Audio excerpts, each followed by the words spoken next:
आता आपण next lecture मध्ये वन शॉट मध्ये काय लर्न करून घेणार आहोत? क्रम. बरोबर. आता या क्रमावरची उदाहरणं समजून घेण्याच्या अगोदर यामध्ये आपण 4 प्रकारचे क्रम बघणार आहे. तर सर्वात अगोदर आपण संख्याक्रम बघणार आहे. काय बघणार आहे? संख्याक्रम. संख्याक्रम मध्ये एक लक्षात ठेवायचं आहे की कधी कधी तुम्हाला संख्येचा फरक विचारतात. संख्येचा जो फरक आहे, जसं की इथं मी 4 लिहिलं, त्यानंतर 7, त्यानंतर 10, तर या पद्धतीनं पुढचा अंक कोणता येईल? तर इथं जो डिफरन्स आहे तो कितीचा आहे बरं? सलग +3चा डिफरन्स जो आहे तो सातत्याने दिसत आहे तुम्हाला. पण असं होऊ शकतं की हा फरक जो आहे, जर 10च्या ऐवजी मी, ठीक आहे, हे उदाहरण असंच लिहितो, मी जर घेतलं 4, 7, 11, बरोबर, या पद्धतीनं, तर हाच फरक 3, 4, 5 अशा पद्धतीनं चढेल. बरोबर. आता हे जरा फार सिंपल पॅटर्न, बरोबर, हा फार बेसिक पॅटर्न आहे की सारख्या संख्येचा फरक किंवा क्रमवार संख्येचा फरक किंवा कधी कधी मूळ संख्येचा फरक असू शकतो. बरोबर आहे का? जसं की 4 नंतर मी घेतो 6, 6 नंतर घेतो मी 9, बरोबर, त्यानंतर 9 नंतर घेतो मी 16 आणि पुढचा अंक. तर इथे किती झालं? इथे 3, त्यानंतर इथं ऍक्च्युअल मी 14 घ्यायला पाहिजे होता, ठीक आहे, इथं कितीचा फरक घेतला मी? 5. आता 2, 3 आणि 5चा फरक घेतला मी, तर पुढचा अंक जो आहे तो कितीच्या फरकानं पाहिजे? 7च्या, कारण पुढचा जो अंक आहे तो कोणता येईल मग? 14 आणि 7 किती? 21. याच्या पुढचा जो अंक आहे तो कितीच्या फरकाने घ्यावा लागेल मला? 11च्या. 9च्या फरकानं जमेल का? नाही. तो अंक कोणता असेल? 32. तर अशा पद्धतीनं मूळ संख्येचा, समसंख्येचा, विषम संख्येचा, क्रमवार संख्येचा, उलट क्रमवार संख्येचा असा डिफरन्स असू शकतो. आता यामध्ये ऍडिशनली जे मिक्सअप होऊ शकतं थोडस, तर ते आहे वर्ग.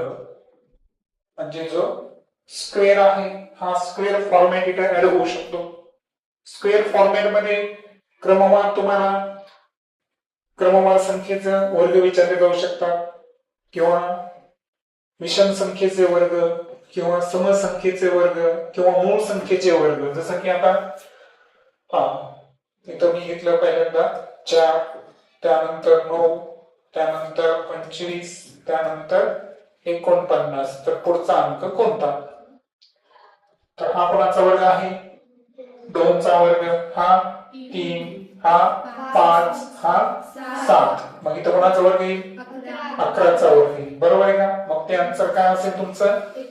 121. जो कोणाचा वर्ग असेल? 11चा वर्ग असेल. बरोबर. आता यामध्ये कॉम्प्लिकेशन केव्हा वाटतील? कॉम्प्लिकेशन वाटतील की यामध्ये जो क्रम आहे तो थोडासा चेंज केला. तो घेतला 3, 8, त्यानंतर 24, त्यानंतर 48, मग पुढचा अंक कोणता?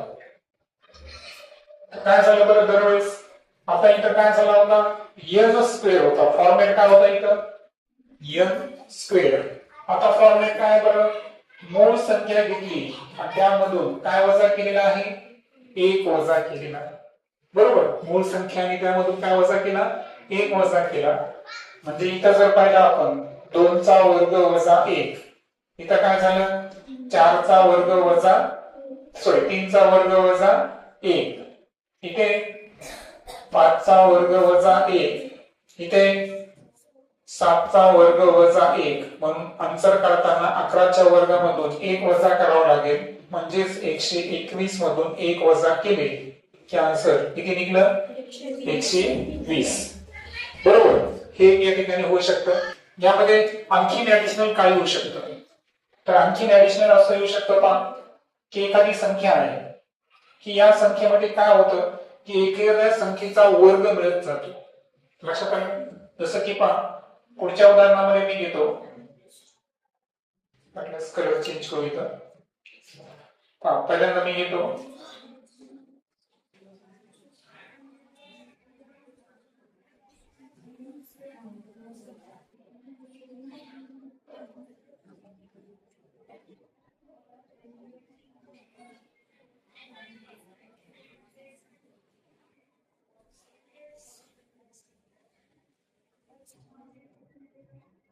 हा एक क्रम घेतला मी. तर या क्रम मध्ये 1, 4, 13, 40 आणि पुढचा अंक तुम्हाला कॅल्क्युलेट करायचा आहे. तर काय झालं बरं, याच्यामध्ये काय ऍड झाले 3, याच्यामध्ये काय ऍड झाले 9. 9 कोणाचा वर्ग आहे 3 चा वर्ग. यामध्ये किती ऍड झाले 27. हा काय आहे 3 चा घन आहे. मग पुढे जो असेल 3 चा काय व्हायला पाहिजे 14. हा तिथे ऍड व्हायला पाहिजे. 14 काय आहे 81. मग आन्सर किती येईल 121. ही सुद्धा पॉसिबिलिटी आहे बरोबर. त्यामध्ये आणखीन चॅलेंजिंग जर गेलो आपण तर घन असू शकतात बरोबर आहे का. किंवा आपण घनामधून एक संख्या वजा करायची 2 सारखी, किंवा घनमधून वर्ग जे आहे हे सुद्धा या ठिकाणी येऊ शकतं. लक्षात आलं का. म्हणजे प्रॅक्टिस मध्ये काय करायचं तुम्ही माहितीये का, अशी वेगवेगळी क्रम तयार करायची. येते लक्षात. आता जसं की मी तुम्हाला यांचा घन मधून 2 वजा करायचं तुम्हाला बरोबर. सांगा 1 चा घन किती आहे 1. 1 मधून 2 वजा केलं किती आलं -1. 2 चा घन किती आहे 8. 8 मधून 2 वजा केले किती राहिले 6. त्यानंतर 3 चा घन 9 वजा 3 चा घन 27. 27 मधून 2 गेले 25. सांगा 4 चा घन 64. 64 मधून 2 वजा केले किती आले 62. तर मग पुढचा अंक कोणता, असा एक प्रश्न तयार झाला समजा. म्हणजे आपण थोडस लॉजिकली काय करायचं, स्वतः अशी एक विशिष्ट क्रम तयार करायची. प्रॅक्टिसला तर मी तुम्हाला गणित देणारच आहोत, परंतु एक क्रम पॉसिबल काय असू शकतो ही जर हॅबिट तुम्ही लावली तर याच्यामध्ये तुमचं कमांड येऊ शकतं बरोबर. सांगा काय मग 5 चा घन 125. 125 मधून 2 वजा करा 123. हे आन्सर असेल ओके. आणि यांचा घन वजा यांचा वर्ग. सांगा 1 चा घन 1. 1 चा वर्ग 1. पहिलं पद किती येईल 0. 2 चा घन 8. 8 मधून 4 वजा करा 4. 27 मधून 9 वजा करा 18. त्यानंतर 64 मधून 16 वजा करा.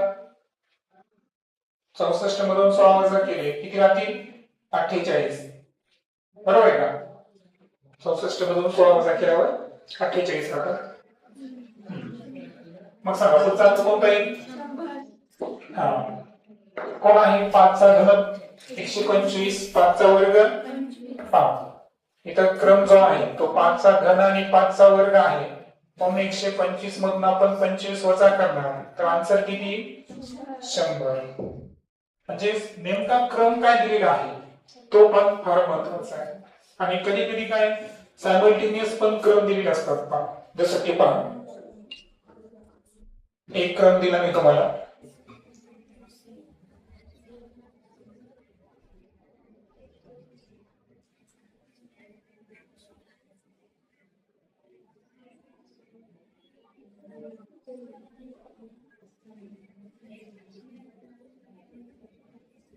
सपोज मी इथे 1 पासून सुरुवात करतो.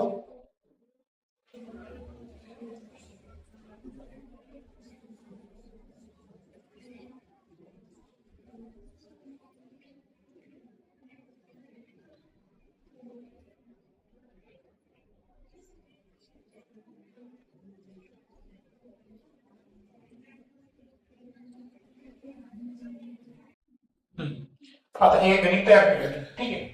1 1 4 8 9 27. काय बघा याच्यामध्ये काय झालं. पुढचा अंक कोणता येईल सांगू कोणता येईल. तर क्रम जे आहे ना कधी कधी सायमल्टेनियस असतात. सायमल्टेनियस म्हणजे कसं पहा. सांगा इथं काय आहे 1 चा वर्ग इथं आहे 2 चा वर्ग इथं आहे 3 चा वर्ग.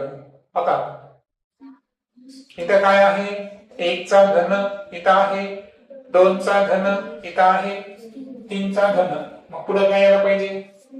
हा, समजा तुम्हाला दोन संख्या विचारल्या तर मग 4चा वर्ग किती येईल? 16 आणि पुढची संख्या कोणती असेल? 64. तर या पद्धतीनं क्रम जे आहे ते आपल्याला डिसाइड करता आले पाहिजे. त्यानंतर लास्ट गणित घेऊ आपण एक. सपोज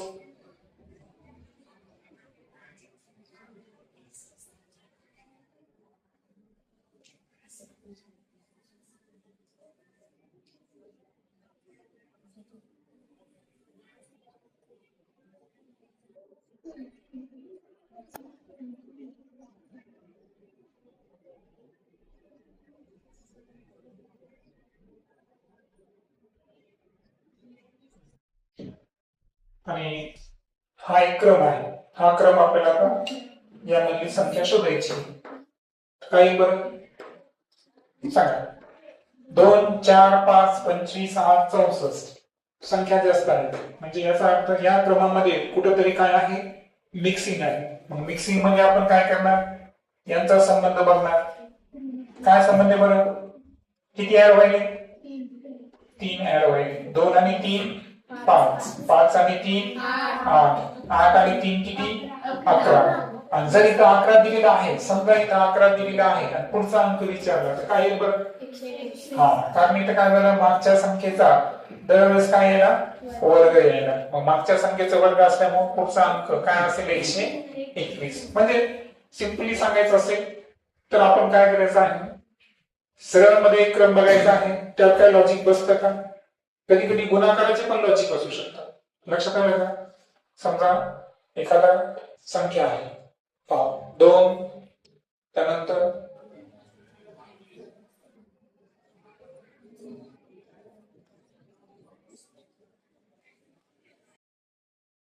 असा एक क्रम आहे. मग आता या क्रमामध्ये कसं सांगता येईल? 2 आणि 3 मध्ये काय लॉजिक आहे का? किती आहे फरक?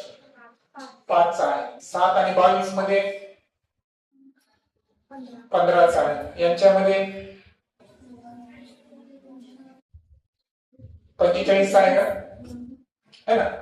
45चा फरक आहे. मग 5, 15, 45 लॉजिक बसेल का?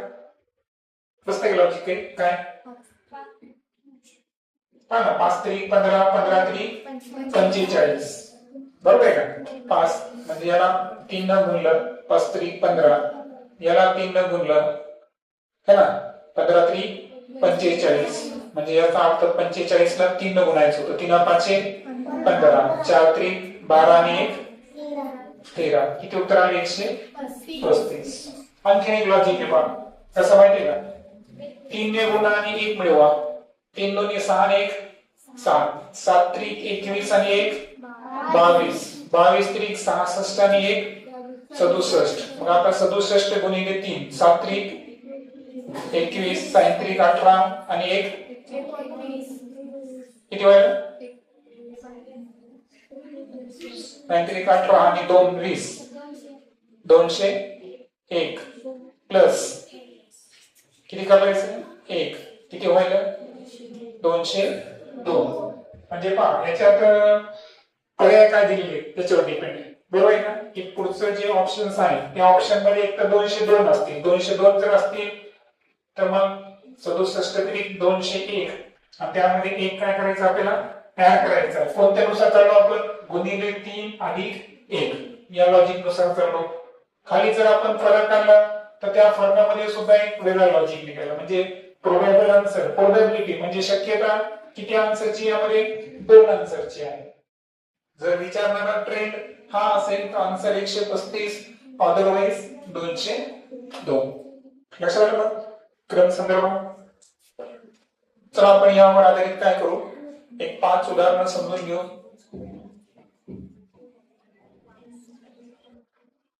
पहिलं उदाहरण घेतलं होतं आपण 37, 48, 65, 80.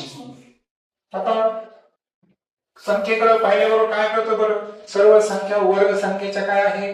जवळच्या आहेत. एखाद्या वेळेस एकने कमी जास्त असेल पण जवळचे आहे. मग आता 37 जी आहे ही काय बरं?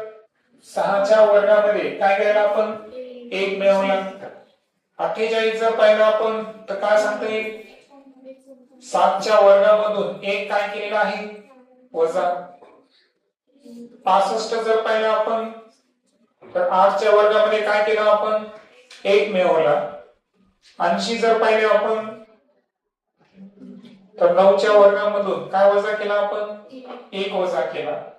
6 7 8 9 म्हणजे आता कोणाचा वर्ग असेल 10चा वर्ग. +1 -1 +1 -1 आता काय यायला पाहिजे म्हणजे 100 अधिक किती 1 म्हणजे आन्सर किती यायला पाहिजे होतं 101. आहे का ऑप्शन मध्ये ऑप्शन नंबर 3.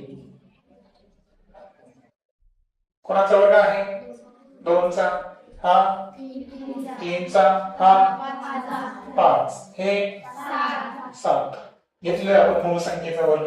कोणती पुढची मग मूळ संख्या 11 आहे. 11चा वर्ग 121. त्यानंतर आहे पा मिक्सअप आणले. संख्या मागे पुढे झाल्या की समजायचं मिक्सिंग क्रम आहे. चला आता मिक्सिंग मध्ये पाहू आपण. 2 मध्ये किती मिळवले 3 5 5 मध्ये 4 मिळवा. 9 मध्ये 5 मिळवा. ठीक आहे. 17 संदर्भात बघू. 17 12 किती झाले -5. त्यानंतर 12 8 -4. मग आता काय होईल +3 +4 +5. आता उलट्या करा -5 -4 म्हणजे इथं काय येईल आता -3. मग सांगा 8 मधून -3 वजा केले किती राहतील 5 राहतील. आहे ऑप्शन मध्ये आहे ऑप्शन नंबर 1 हे त्याचा आन्सर असेल. 7 23 49 149 काय सांगता येईल बरं फरक बघा कितीचा फरक आहे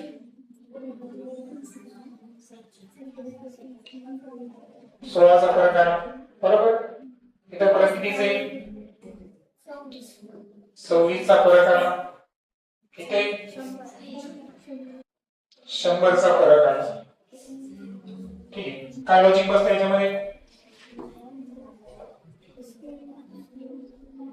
7